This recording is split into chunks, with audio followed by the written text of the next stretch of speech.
Assalamualaikum warahmatullahi wabarakatuh, sahabat. Ini ada pertanyaan yang mungkin jadi pertanyaan banyak orang ya, yang memang belum tahu tentang dari mana sih masukan negara khilafah itu. Oke, dia bertanya, lah kok disuruh ditulis ada pajak? Mau dari mana dana untuk pembangunan kalau nggak pakai pajak, seperti pembuatan jalan dan sebagainya, ya. Nah, ini perlu dijelaskan sedikit ya, bahwa khilafah itu tidak akan mengambil pajak. Kalaupun seorang khalifah atau khilafah mengambil pajak, ya, maka pajak itu hanya untuk orang-orang kaya saja. Artinya orang-orang yang memang punya uang berlebihan ya, dari sisi materi. Ya, tidak akan khilafah itu atau khalifah itu mengambil pajak dari orang-orang yang tidak punya uang, dan juga itu hanya terbatas oleh waktu.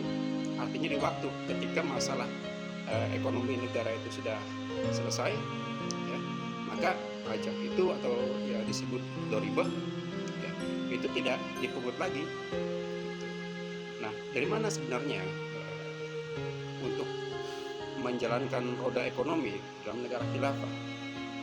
Nah, ini perlu dipahami bahwa khilafah akan mengambil kebijakan untuk mengambil ya, sumber daya alam yang ada dalam negeri tersebut, yang kemudian hasilnya itu akan digunakan untuk kemakmuran rakyat.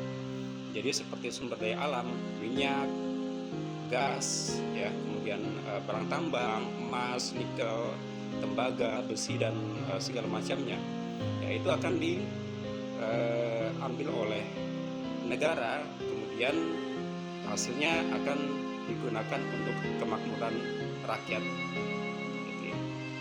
Dan juga ada lagi dari FAI, kemudian ghanimah, dan banyak lagi sumber-sumber kekayaan negara khilafah.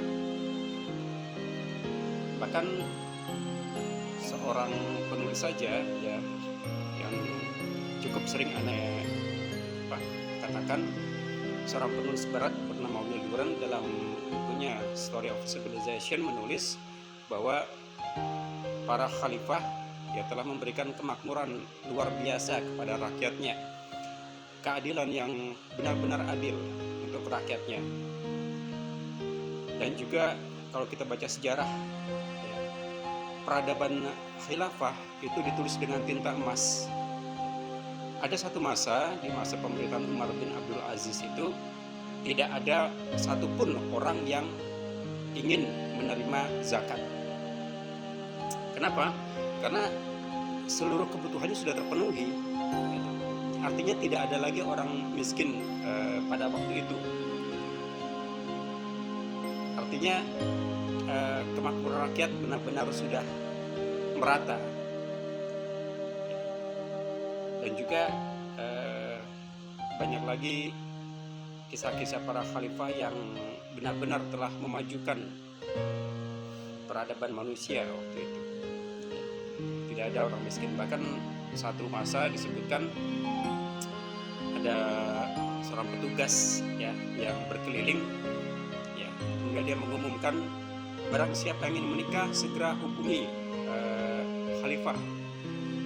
Barang siapa yang ingin usaha dan kurang modal untuk usahanya, ya, silakan datang ke Baitul Mal. Maka khalifah itu akan membantu rakyatnya. Tapi apa?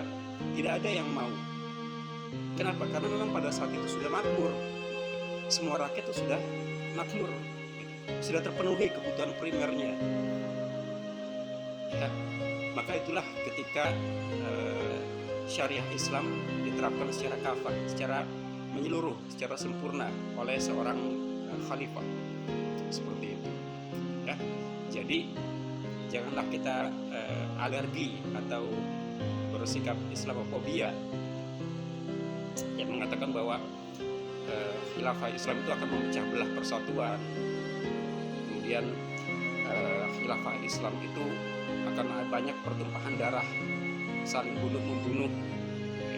Jangan seperti itu, karena memang tidak seperti itu, gitu ya.